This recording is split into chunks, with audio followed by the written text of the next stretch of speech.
Hello students, I am Mrs. Rupali Samir Brahme from Ferguson College of Deccan Education Society, Pune.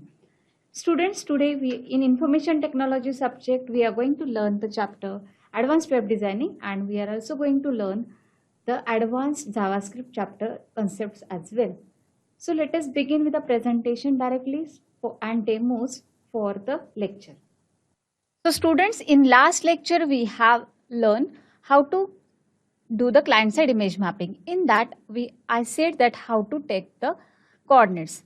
So to take the coordinates, observe this point you are supposed to note down. Keep your cursor over here, take a pencil, keep your cursor over here on the left top corner of your image and note down this coordinate on your notebook so that you can write that coordinates here.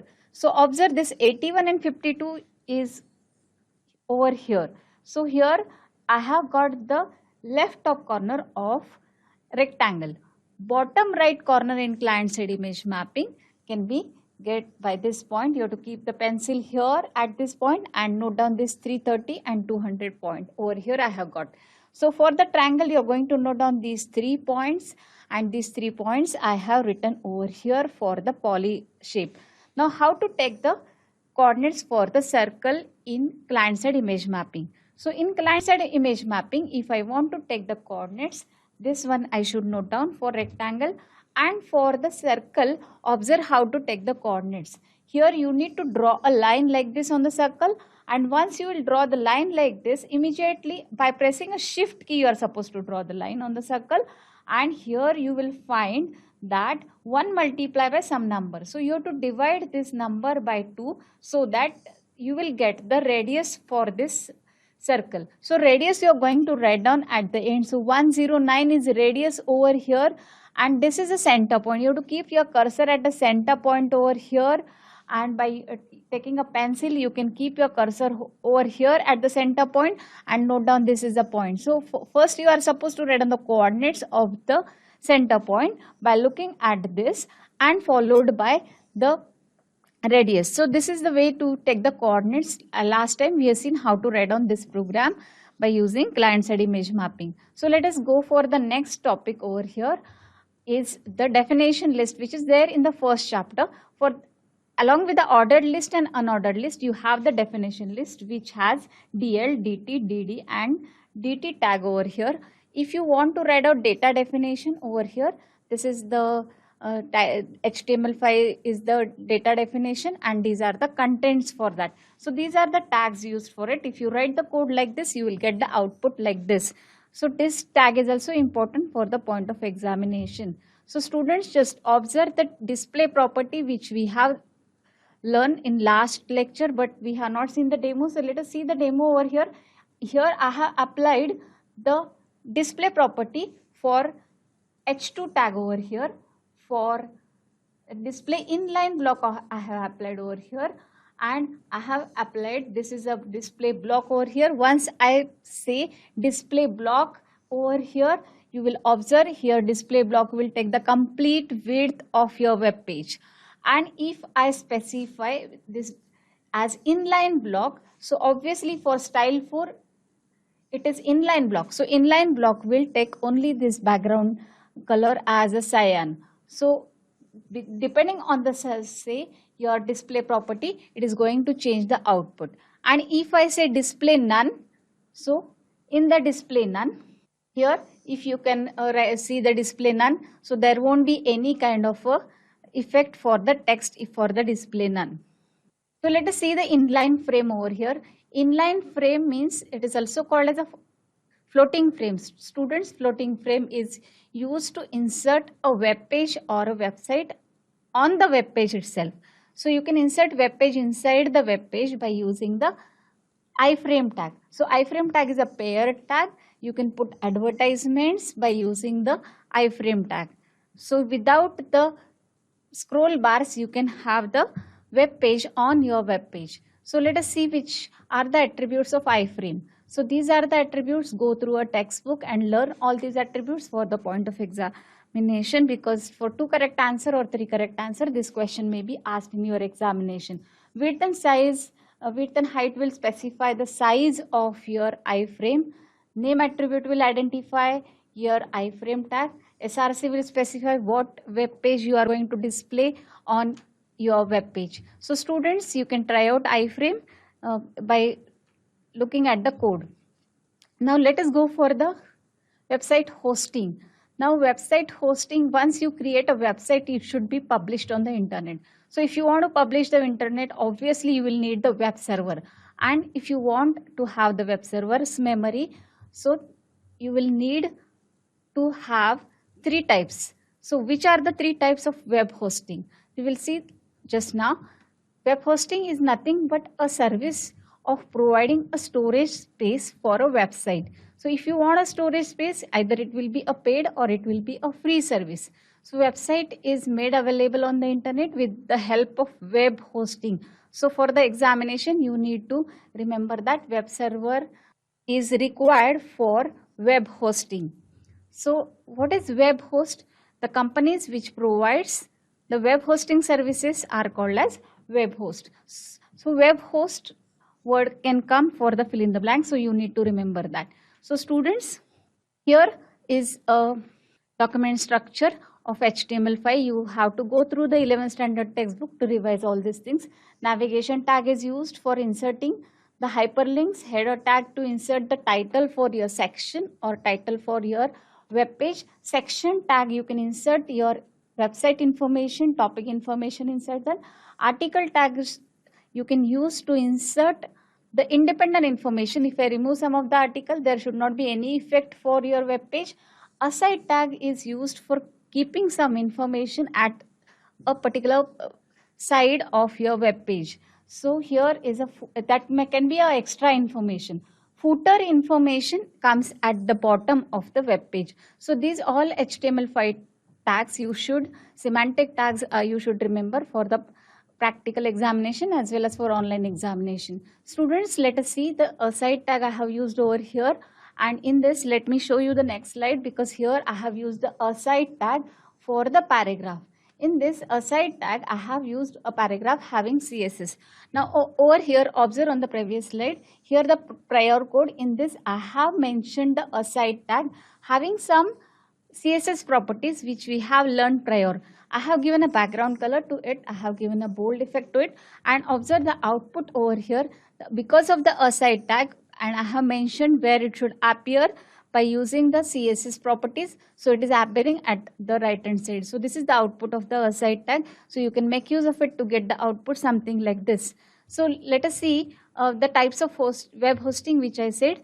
The three types are there: shared hosting, free hosting, and dedicated hosting. Students, please go through the textbook for each and every tag, like get element by ID, which we have not covered in this. So here shared web hosting is there. In this, you are going to share with other websites. In this will be a cost effective, so you will get a less cost for this, but your speed may reduce for the website. Free web hosting is also a free, but advertisements and the other things may appear in your website. So in dedicated web hosting, you need to pay for the web server, and that will be more costly, and but it will be more fast and more effective. So these are the web hosting types. Here we have finished with the first chapter. Let us start with the third chapter directly, because HTML concepts are there in the third chapter, that is advanced JavaScript. Students, in advanced JavaScript, let us begin with the revision of the 11th standard. So here JavaScript is a client-side scripting language. You need to write down the code, and that will be executed by your web browser. So if you write simply only JavaScript code, the extension of it is .js. But if you embed your JavaScript code inside the HTML code, then that extension can be only .htm. It is universal scripting language. It can be used in any of the operating system as well as in any of the browser. So it is a case sensitive. You might have tried all the programs in 11th standard. So you might have tried the document.write statement also in the 11th standard to display some message. If you want to using JavaScript, you can make use of document.write structure. Students, you might have learned already if structure in 11th standard. We have also studied the the other loops in the 11th standard. So let us learn whichever we have not learned yet. So JavaScript is interpreted scripting language. You need to remember this for the examination. Interpreted means what you need directly, it will be executed by your web browser.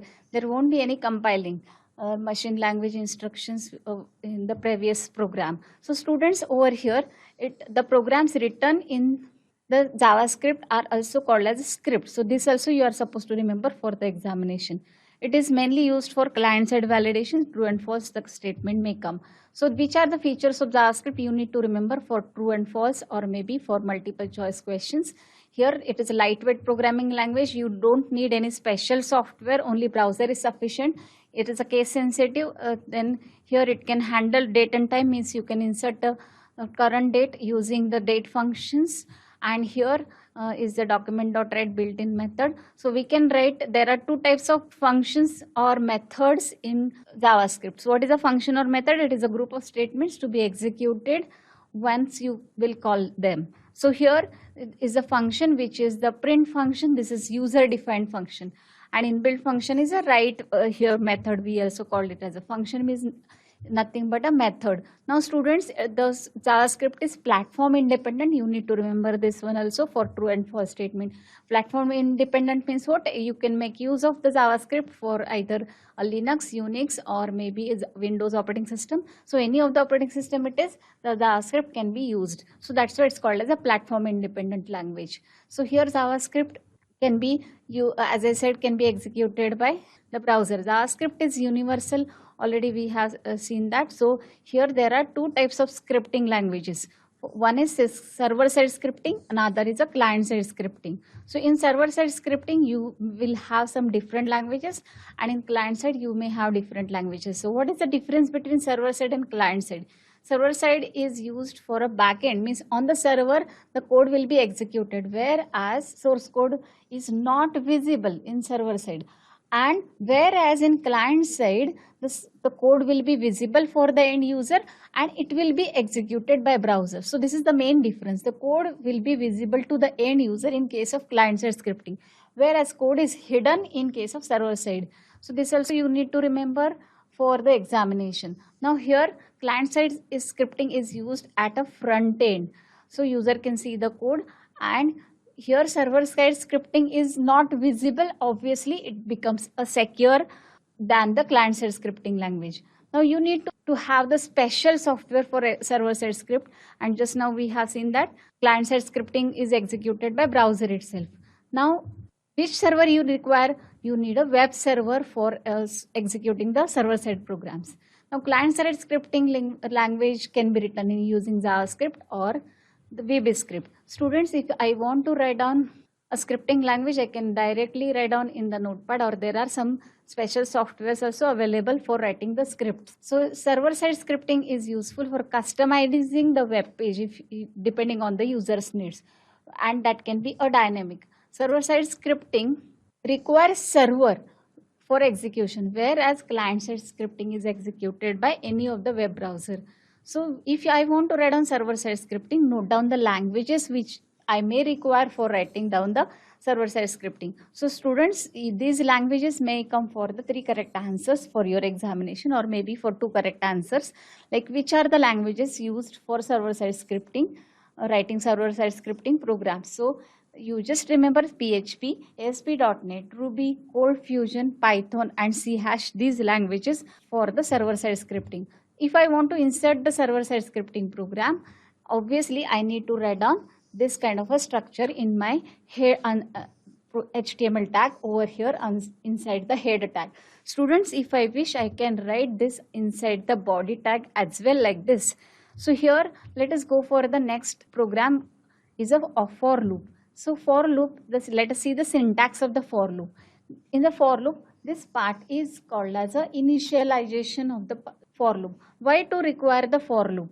For loop executes some of the statements repeatedly. How many times you want, that many times it will execute. For example, here whatever statements I will write inside the for loop will be executed by 1 to 50 times, means 50 times it will execute whatever I wish. So for executing the statements as many number of times as I want, or programmers want structure is used. Now here roll number I have initialized as 1. So this is a variable name. This is the part it's called as initialization. This is called as a condition, the middle part, and third is a increment or a decrement. So here this is separated by a semicolon. Student, it is a semicolon and not a colon. So you need to observe it, because in the examination you should not do a syntax error over there. So here I am writing only one statement, that print a roll number. If I write such code inside the script type equal to text oblique JavaScript, so this will give me 1 to 50 roll numbers printed on my web page. So this is the first initialization, condition and increment part. Now roll number plus plus means it is an increment, as I said, so that it means roll number is equal to roll number plus 1. Students, do remember that if I want to increment it by 2 or 3 or any number, it will not be 3 plus. It will be simply like this, roll number is equal to roll number plus 2, because I want to increment it by 2. If I want to increment it by 4, so instead of 2 I will write a 4. So here that will be increment or decrement part step, that means. Students, let us see the simple program of printing 1 to 5. So observe the syntax over here again, initialization, condition and increment. So I am just printing simply A over here, means it will print 1 to 5. Along with that I have added a plus symbol. So this is a concatenation symbol. So along with that I have written a break tag over here. So this will go to the next line. So how it will execute? So it will initialize first A to 1. Then it will come over, it will check then whether 1 is less than 5. Yes, 1 is less than 5. So it will come over here, it will print 1 and it will go to the new line. After that this A++ will get executed. So this means A will become 2. So then it will check whether 2 is less than 5 and then it will print. If it is yes, it will go print 2. Means this, when the condition is true, it executes the statements written inside this curly bracket. Students, if I don't write this curly bracket, still it will work, because there is only one statement inside this for loop. If there are more than one statements inside the for loop, you need to write down the curly bracket, then that will be must. Here let us see the next one. Here simple, it is the for program. Now here observe, this is a prime number program. In this also have used the for loop. Observe the new statement over here, that is a break statement. The use of the break statement means I am breaking the for loop in between, though the condition is true. For loop gets executed when the condition is true. Students, observe here the program I have written, it is an event driven program. Now what is event driven means? I have written, observe the form first. In the form I have given a name, and in this I have mentioned here the text box for accepting the value. I have mentioned a button, and over here I wrote on mouse over. Means once user will move mouse pointer on this button, it will execute this prime function, and I wrote a prime function over here. For the question number 8b, this program is very important, and all the event driven programs will be asked in question number 8b. So you need to remember all the syntax of this program, as well as you need to remember how to write down an event driven program by using the form. Students, observe over here, it will call out the prime function. In the prime function I have fetched the value by giving name of the form dot name of the text box, means myf dot num dot value. Now after that I have converted by using the parseInt. This is an inbuilt function which will convert string into the integer value. I have declared flag as a 0. It will come over here, A will be initialized to 2. Here what is going to happen? It is going to divide the number from 2 to less than n. So it will go on dividing. Once it is getting remainder 0, flag will become 1. Suppose if I enter over here value 10. So 10 divided by this is a mod operator. So what mod operator gives? Mod operator gives the remainder. So 10 mod 2, so it is getting remainder 0, flag will become 1, and break statement it will find, and it will come out over here. So flag is, it's 1 round, means it's not 0, so it will say that number is not prime. So this is simple program of a prime number.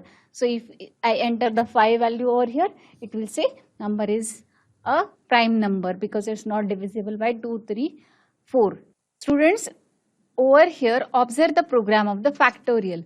Now in the factorial program I have used the event on click. Now this on click event will make use of the factorial program. Now this factorial program I have mentioned over here. Same I need to write down over here.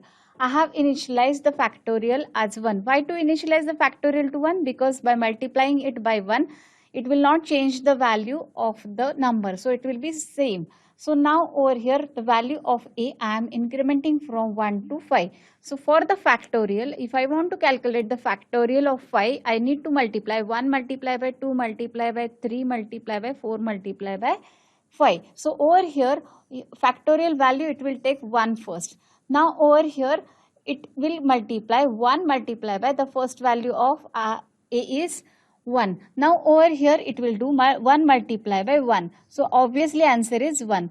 Next time it will take factorial is 1. A will be incremented by 1. So it will be here by this it will increment. So I will get answer 2. And now next this will happen, answer will take like this and it will multiply it by 3. So here I am getting the value 6. Next time 6 multiply by 4 and so on. It will go on taking it till it becomes the 5. So 5 is less than or equal to 5. So yes, so answer I will get 120 over here. So this will be the way the program will get executed. Students, it will execute only one statement inside the for loop because I have not written the curly brackets over here.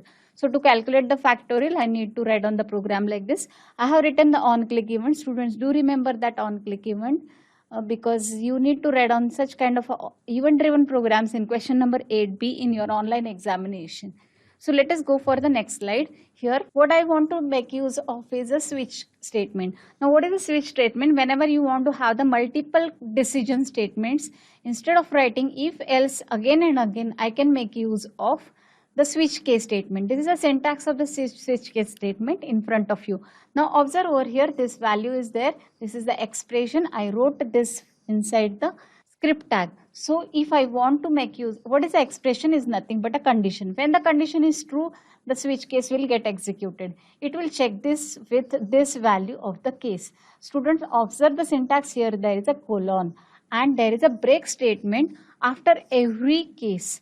There is a default case if any of the condition is not matching, means if any of the value it is not getting, it executes the default statement. If you want to see how the program of switch case can be written, let us observe one simple program of a switch case. Students, over here I have taken the value of the variable m as a simple 3 value. If I take any other value, it will execute the default statement. I will tell you how.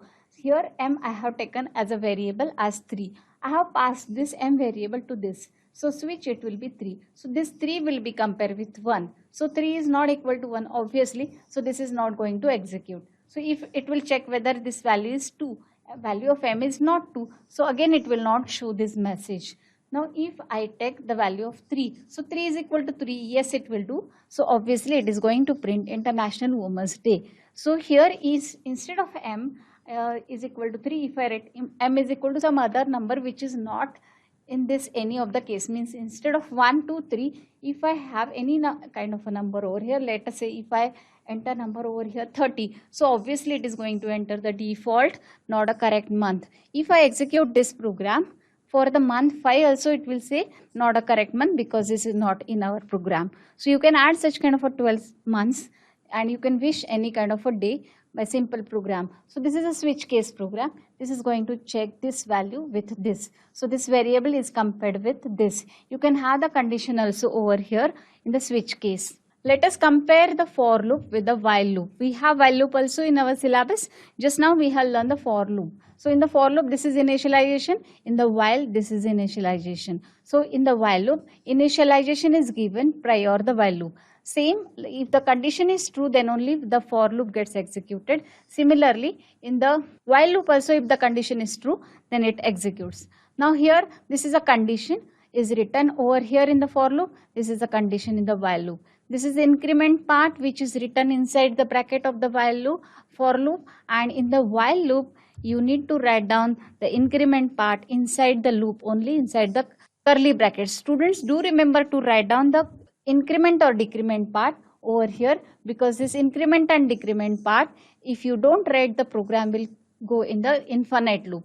For example, roll number is 1. Roll number 1 is less than 50, yes. So it will go on printing 1 if I don't write this increment part. Now this will go in infinite loop and your browser will hang. So you always remember to increment or decrement this variable. If I initialize it over here for 50, and if then in that case what I need to do, I need to change the condition greater than or equal to 1. So that will go in reverse. So I need to write on minus minus over here. So I can write from 1 to 50. Instead of that, I can write 50 to 1 also over here. In that case, I need to write on the decrement over here. So I can write increment or decrement in both loops, but do compare the for loop and while loop. So this is a while loop syntax. I need to write on the while, and after that in a bracket I need to write on the condition over there. Now let us see simple while loop program using the 1 to 10 printing. So now over here, observe event driven programming. Here I wrote a simple form over here, and I have accepted value over there from the user. And to accept, I have used input type equal to text. I have provided one button, and when user will move mouse pointer on it, it will call out the table F function. Now this is the table F function over here. Inside the head part, I have written this one, and here it will, I have initialized it to 1. I am accepting value over here, and I am just printing the table of this number. Now this program will print table of any number whichever the user will enter. For example, it has printed table of 25 in my output. So rest of the code and rest of the programs we will see in the next lecture. Students, we have started with JavaScript today. We can insert JavaScript program by using script language is equal to JavaScript either, or we can make use of script type equal to text oblique JavaScript. So you can insert your JavaScript program inside the HTML program, and you can execute it by using simple browser at your home. So that is important for the examination for question number 8B as well as for multiple choice questions. So let us conclude today for the JavaScript.